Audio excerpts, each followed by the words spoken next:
Hey guys, it's Tiny Tom Logan back with another video for you. Now it's time to dispel the myths. Has DDR5 made any difference? Is gaming performance better or worse? Is it going to be worth the price? How much is DDR5 going to cost at launch? Are the processors with a mix of cores really going to be any good? Well, we've done the testing. Lots and lots of testing. This won't be my only video that we put live on the day. There's going to be a lot for you to digest. But if you do enjoy the rest of the video, please remember to like, subscribe, comment, let me know underneath, all of that sort of stuff. If you don't like it, then unlike, unsubscribe, uncomment. I don't know. Do what makes you feel empowered. But anyway, talking about power, or lack of it, because we don't know yet. Let's move on to Intel's 12th gen Alder Lake processor review.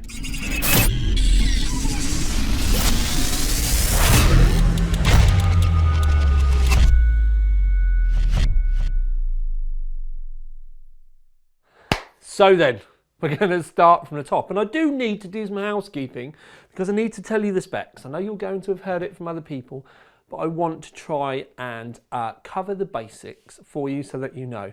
I've had a look around. Price on pre-order for the i9 is $579. Price on the i5 is $289. Now the i9 is the 12900K. The i5 is the 12600K. I think they are going to be doing KF versions as well, where they might not have the graphics chip in them. They might come in a little bit cheaper, but these are the ones that I've personally tested because they come in the box and they come with this fancy thing over here that you can see just outshot. Anyway, they come in this big display package and stuff. Anyway, so the i9, you get 8 performance cores and you get 8 efficient cores. Now the efficient cores run a little bit slower than the other ones. They have a base clock of 2.4 on the efficient and 3.2 on the performance. Now they do go up because they can turbo and stuff, and you can get up to 5.2 on the performance cores. But with the performance cores you get hyper threading, so they end up saying that you get 16 threads because 8 times 2 hyper thread, 2 on each for the performance cores, and then the efficient cores aren't hyper threaded. They're what we're going to call like the atom cores. And you get 8 threads on those. So 24 threads on the i9. You get 16 threads on the i5. And that is because you get 6 performance cores and you get 4 efficient cores. 12, 4, 16. Get it? 6 times 2 is 12. 4 efficient cores. They're not hyper threaded, so you get it. Anyway, the i5, you get 3.7 gigahertz for the performance base, and then you get 2.8 gigahertz for the efficient base. So the i5, despite having less cores, actually out of the box, base clocks has higher clocks, but it doesn't boost as high. Now the boost is going to be dependent on your cooling. It's going to also be dependent on whether your motherboard is capable of pushing it that far as well, because a lot of the BIOSes are going to be limited. If you look in the Asus BIOS, for example, when you enable XMP, it gives you the option for auto. It gives you the option for disable, enforce all limits, and then there's another option for enable no limits, and that basically lets the processor not be hemmed in by power restrictions. When you do that though, you are going to be needing some fairly meaty cooling for the i9 because it does get toasty. I tested with a 360mm brand new Corsair H150i Elite, and it's the LCD one with the screen on it. And I swapped the fans out, much to their dismay, and I used the 3000 RPM server fans from Noctua. So the black ones that will do 3000 RPM, and during the overclocking that you will see later, during that, with the fans on maximum, I was still easily managing to get the cores to 100 degrees. So they are toasty little bits of kit. I will say though, early on, I want to explore the overclocking a little bit better because I feel that the early BIOS on the Hero may have been hampering proceedings a little bit, but I will get to that in a bit. So we have done the talk about the cores and the processor and all of that sort of stuff. The block diagram will be really nice for you to look at it. But also, one of the things I'm quite disappointed with is we've got to talk about the thread director.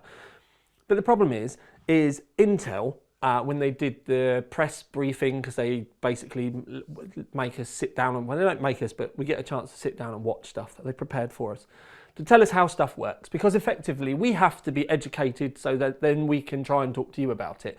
And yes, my way of doing this is kind of take what I understand and then talk to you about how I understand it. And that is because I dumb it down because I'm dumb. So I dumb it down and then I talk to you about how I understand it. Now, there was this program which was amazing, which was basically, it showed you the cores, and you had the P cores and you had the E cores, and then you could add load. And when they clicked the tick box, it showed you what cores were working on that load.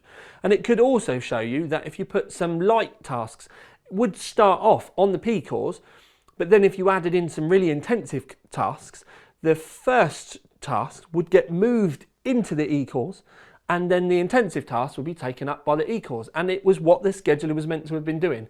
It moves it around depending on the load and the requirements of what you've been throwing at it. So you could have been playing a game for one point, then you chuck some AVX stuff at it, and then the game gets moved into the E because it's lower yield, and then the AVX stuff gets put on the big meaty cores. So it moves it around, and it does that to make sure that you get the best possible experience and performance. And they had this program, and it was all very visual. And then afterwards I said to Intel, can I have that program because it would look amazing in the video?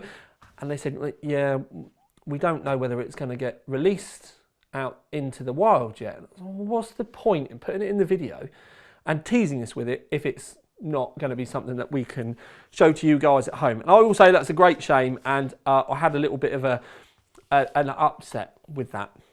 One of the things I should say is we talked about pricing. I've put prices in a graph. The reason why I've put prices in the graph is because a lot of the processors that are in that graph, you're going to be able to look into the graphs later with performance and see how things kind of balance up. Yes, the 5950X is at the top. It's an expensive processor, 16 cores, obviously full fat, AMD, all on that. So I've put it in there for a bit of balance. You will see the 5950X a lot in my results because I was lucky enough to be able to test it. Now, that is the basics out of the way. As I've said, I've used the Hero from Asus. I got Corsair Dominator DDR5. It's the CAS 38 stuff, so it's not the more expensive 36 CAS stuff, but it does come in with a 3840, 40, 78 CAS timing. So things are quite slack, so the latency is going to take a hit, which I will show you in the performance in a minute. But then obviously i5, i9, that cooler, power wise, AX1600i, not a problem. One thing I will say is I've used a 2080 Ti graphics. That is plain lazy because I tested loads of old processors and we retested everything on the 2080 Ti when that first got launched. And because of the lateness of the processors and stuff, because there was issues with customs, I didn't get a chance, and I do quite literally mean I would not have had enough time to have gone back and retested everything with a 3080 or a 3080 Ti. But the gaming side of it, it's still very relevant because 2080 Ti kind of 3070-ish, 3070 Ti kind of performance. But you're going to be able to see that, well, let's face facts, graphics cards are hard to come by anyway, and it doesn't matter whether I throw a 3080 or a 3080 Ti at it, which I will later, but it just meant that the CPU results meant you had an awful lot of them. So I've picked the best of a bad situation, and we've probably lost half the viewers straight away from that kind of statement, but I think when you see the amount of work that's been done, you'll understand why I did it, and that was to give you guys a lot to digest and be able to see balance within the graphs. So pricing, we have done that. Latency, as you can see by this, latency in IDA. IDA benchmark, latency tests, the higher the number for the CAS will be the lower the latency. Sorry, the higher the latency. So if you mix in DDR4 and DDR5, In a latency graph, DDR5 is always going to perform worse, which is why in the graph they're all at the bottom, because that's just the way it works. Higher cache timings means higher latency, means bottom of the graph. So, moving on. IDA benchmarks. Now, this is, you do read, write and copy within IDA. Because the actual speed is higher, so we've got 5200 megahertz versus like 3800 megahertz and 3600 megahertz. It's quite easy to see the memory benchmarks on this are all going to go to the top because it is DDR5, and in this graph it's expected, but there they are all the same.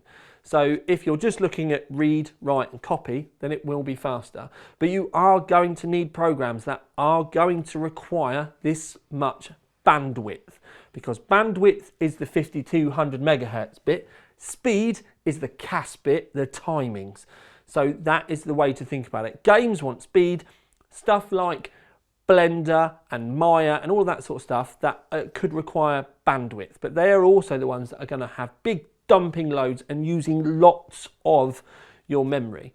Also with the memory, it's kind of funky the way they've gone about it, because it's only dual channel, but it actually reads as quad channel because it's almost like having two sticks in one slot. So it's actually quite funky the way they've gone about it. It's also why you can only get 16 gigabyte sticks, and it's effectively because you've got two 8 gigabyte sticks nailed together in a single slot, and that then allows them to give you quad channel performance in a dual channel board. So it's almost like they've taken a 2011 board, kind of mushed it in to like an older dual channel board, but you've got the performance and also the price differences. Like the best of both worlds is the best way I can explain it. And again, I am dumbing this down because it is dual channel, but it acts like quad channel, and it's dual channel prices and boards, but you get quad channel performance. Nice. Anyway, IDA 64, they're the results. Blender. This is actually a really, really nice place for us to have a look, because Blender, this is our own custom benchmark for Blender, 4 million polygons. 4 million. Now we do a 1080p result. Bench, and then we do a excuse me, we do a 4K bench, and then this is minutes and seconds on how long it takes to do both. You can see the small one is the 1080p, and then the big fat one is the other one. Now right at the top of the graph, and it's top of the graph because it's taken the least amount of time, which means it's the fastest, is the 5950X overclock. But chomp your way back down the graph and you'll actually find the 5950X vanilla. Now you do need to remember we've got 24 threads for the i9 versus with the 5950X that would have had 32 threads, because that had 16 cores with hyper-threading, or their version of hyper-threading, meaning 32 threads. So the fact that the stock 5950X is a little bit lower will be because it did have significantly lower stock clock speeds, whereas with the Intel stuff, yes, it's got less threads, but out the box it was quicker. And then I did overclock both of these, and this is, now we're at this point, this is why I do need to start talking to you about overclocking, because you can overclock the P cores and the E cores separately, and you have to as well. You can't do a blanket across the two, because you've got the little baby atom cores which don't overclock as well, nowhere near overclock as well, and then the big fat P cores which are already able of doing 5.2 out the box. So you have to separate it out. Now this is where the early BIOS on the Asus let me down, because I actually spent a long time messing around with settings on the Asus in the BIOS to try and get things working. Didn't really get anywhere, other than I was either getting blue screens or scores were going down. And I was testing with Cinebench to see scores and doing quick runs on Blender, and 9 times out of 10, if I got into Windows, then the scores were going down. So in their guide, it said use the AI overclock tuner. That actually made scores go down as well. And one of the scores that went down, it looked like the P cores were running at 5400 megahertz, all of them. But sadly, it put the scores down by 25%. As you'll see in a minute, Cinebench was over 10,000 points. With the AI overclock enabled, they were running at just over 7,000 points. So it made a massive difference. I have told Asus. So if Asus are watching this, I told your local guy. He emailed another guy because I got CC'd into it as well. I do have to stress though, I do think it's early BIOS problems. I think it will get fixed, but manual didn't particularly work very well. It always put scores down, and then the AI overclock did the same.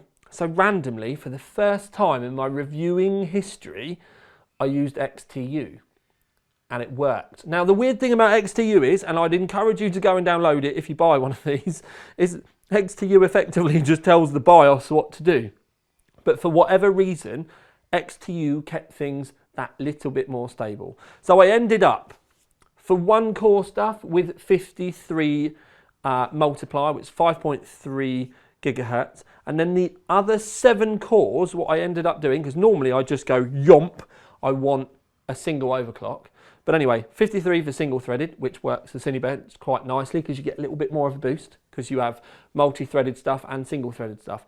And anyway, the other 7 cores are set to 52, 5.2 gigahertz. So if you run Blender, uses all the cores are going to run at 52 multiplier, so 5.2 gigahertz. Then I set the E cores to 41 for the first 4 cores and then 40 for the second 4 cores. Couldn't get them both running the same. Now the weird thing came with the voltage, because setting manual voltages just caused no end of problems. I tried many options within the BIOS to do offsets and stuff like that, and I run into heat problems a lot. It just seemed to, the voltages seemed to be a lot, let's put it that way. So the sweet spot I ended up finding within the 2 days that I spent messing around with it. I could have used the D word because it was ing around.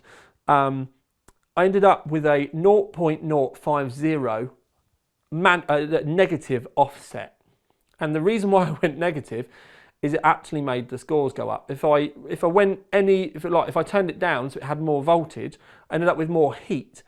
And then what happened, and this was even with that cooler, with those fans blowing an absolute turbine, what ended up happening is the cores can move around. They won't just sit, even though we have the option for them to sit at 52, they won't just under load sit at 52. If they start getting hot, they'll throttle back.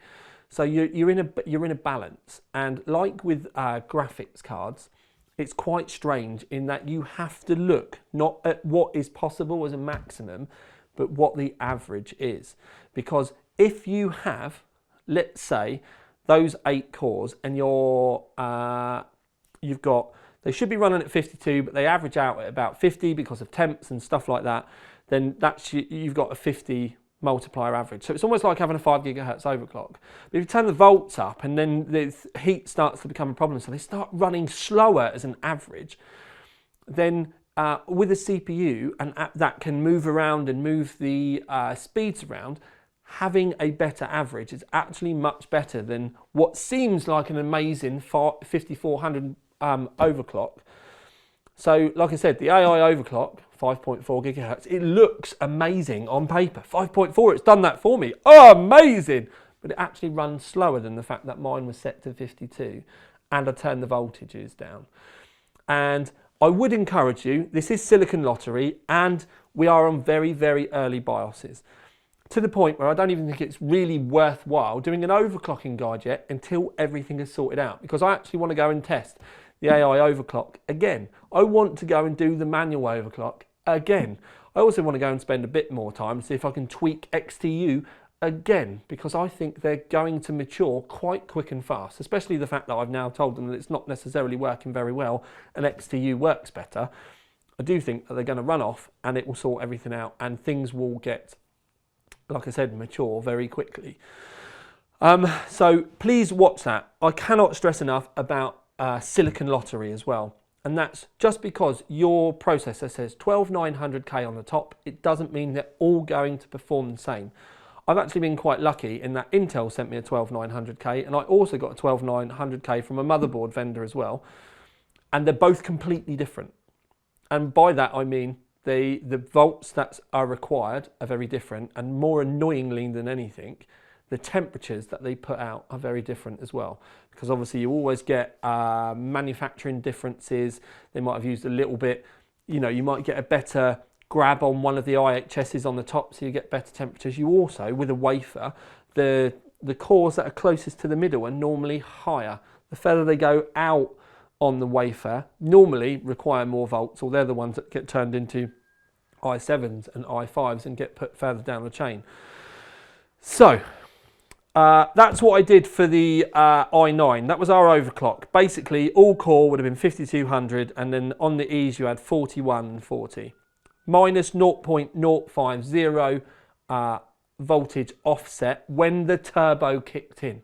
So effectively, it was grabbing hold of the ASUS voltage that it was putting through at auto and going, yeah, no, that's too much, mate. We don't need that much. We're going to take a little bit further back, which is going to help Tom keep his temperatures down. And because those temperatures kept down, meant that I actually got better performance.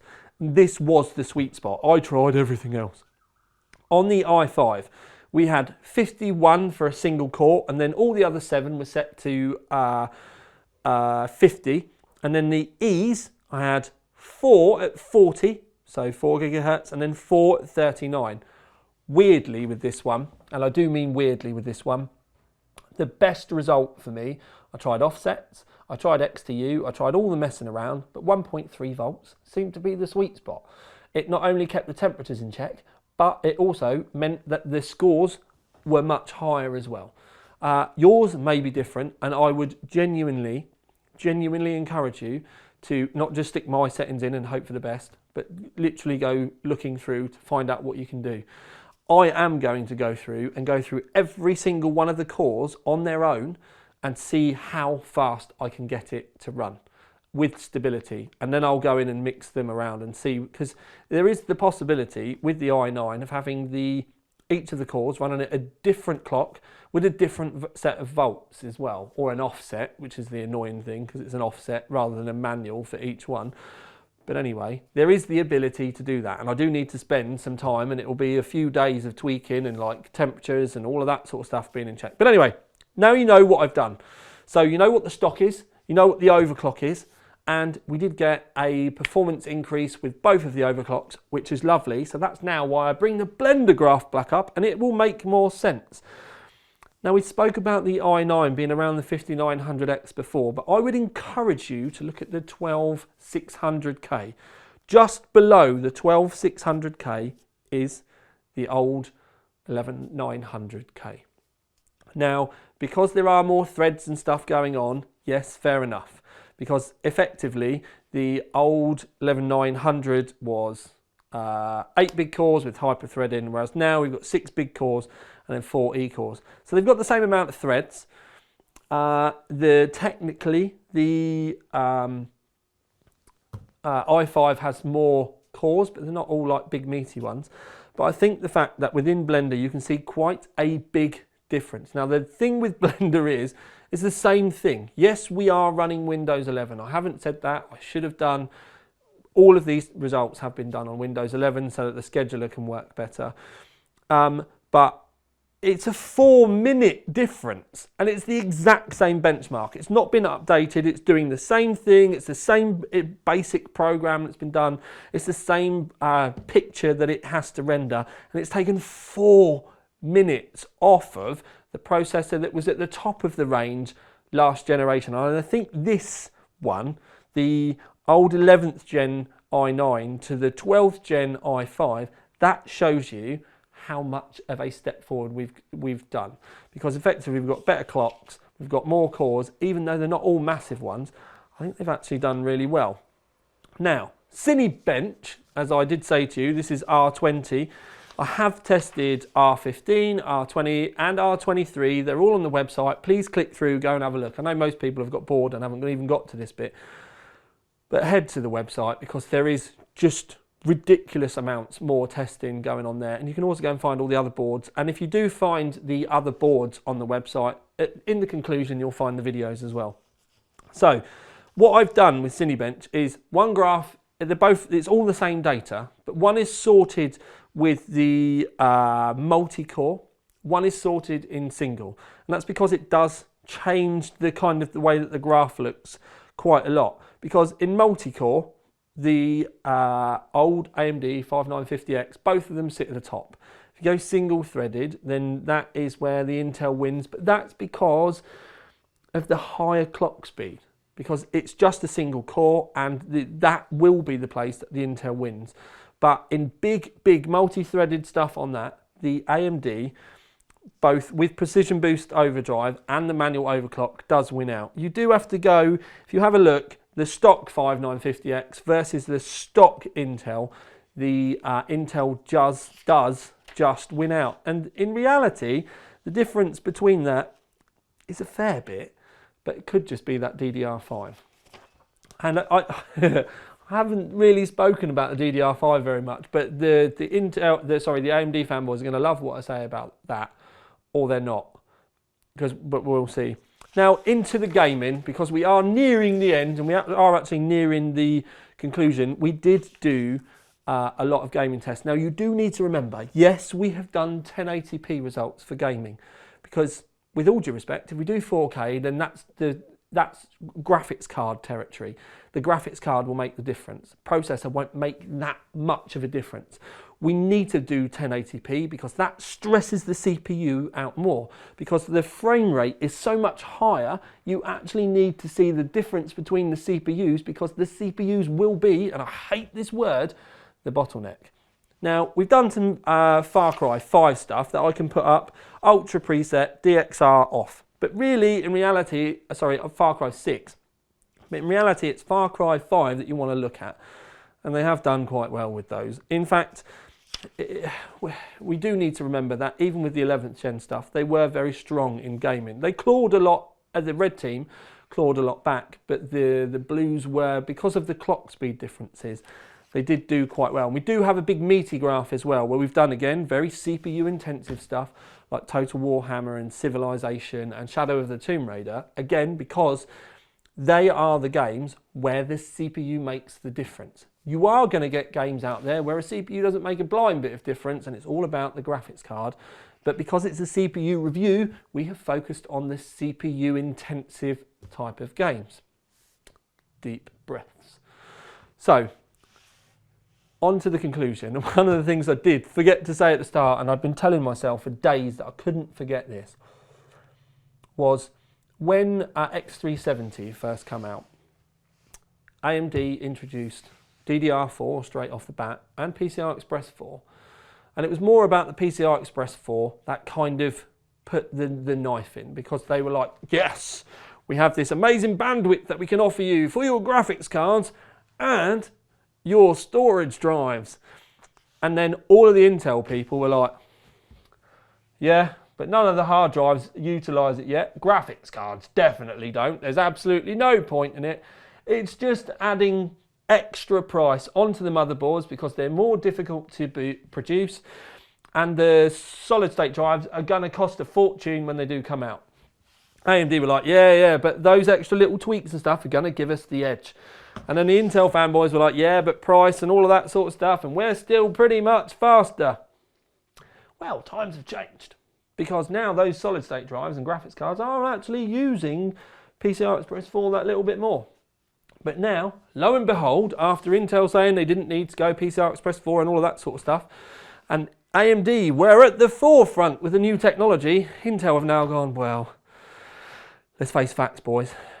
We kind of need to do what they did. And it is early, and it is going to cost a fortune, but we're going to say we are at the leading edge of performance. And they are at the leading edge of performance. But for gaming, as I will talk about in another review, because there is going to be a DDR4 special, it doesn't really make a great deal of difference at the moment. And price differences. This DDR5 memory kit that I have in my hand, well, not in my hand because it's actually in the rig over there, it's $294.99. At that point, I will say that's not as bad as I thought it was going to be, because I actually thought these were going to be like £500 minimum. And that's a 5.2 gigahertz, 5200 megahertz memory kit, CAS38. It's the cheapest one that Corsair is doing at the moment. They do a CAS36 one, which is more money, And they also do a white one, which hasn't come yet, but I'm exceptionally excited about it because I'm going to put that in the white formula because I think it is drool-worthy. But anyway, in my DDR4 review, I used some 3600 megahertz Corsair Dominator Platinum, which on their website, on the day of looking, was $174.99. So it's not quite twice the price, but it's not far off. I genuinely thought these were going to be a lot more money, but let's remember, it is still a big difference.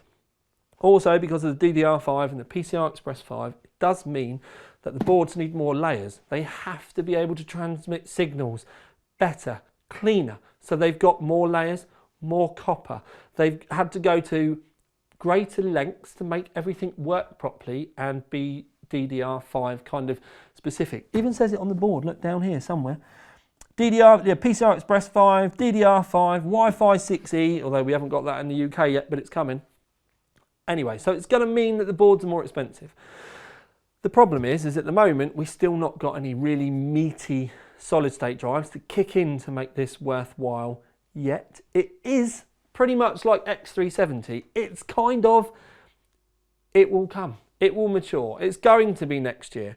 The fact that Intel have gone in on this and they're very new technology based in a time in the global market when people are having trouble shipping stuff and trouble producing stuff, probably not the best time to have done it. But nevertheless, you are going to pay a lot of money for it. And that is why it's kind of good that this platform can still use DDR4. So that is something that in another review, I've used the i5 and the i9, and I've tested it all again with just a very middle of the road 3600 megahertz kit. I have some completely bonkers 4000 megahertz DIMMs with really low timings I could have used, but they're really expensive and really hard to get. So I just didn't think it was fair. So I just kind of went, and the results were quite surprising. And I'd encourage you to go and have a look at that, but we want to do this one first. So, the small cores and the fat cores. It's definitely a new way of going about things. The fact that they move around, I definitely think that Intel needs to let that program out into the wild so that people can just play with it and see it at home to understand how it works better. Because it doesn't matter that I'm going to be stood here in front of you telling you about it. You need to see it like I did. And it made more sense. Or they just need to show you a video that's easily grabbable so that you can kind of get the idea for it as well. That was meant to have been my job, but they just kind of like put my arm up my back and I've not been able to do it. Performance is definitely better. I'm going to go as far as to say it's healthy, and I think it's done well to be up there around the 5950X. Comes in a bit less than the 5950X as well, and to be honest with you, the i9 I don't think is the belle of the ball.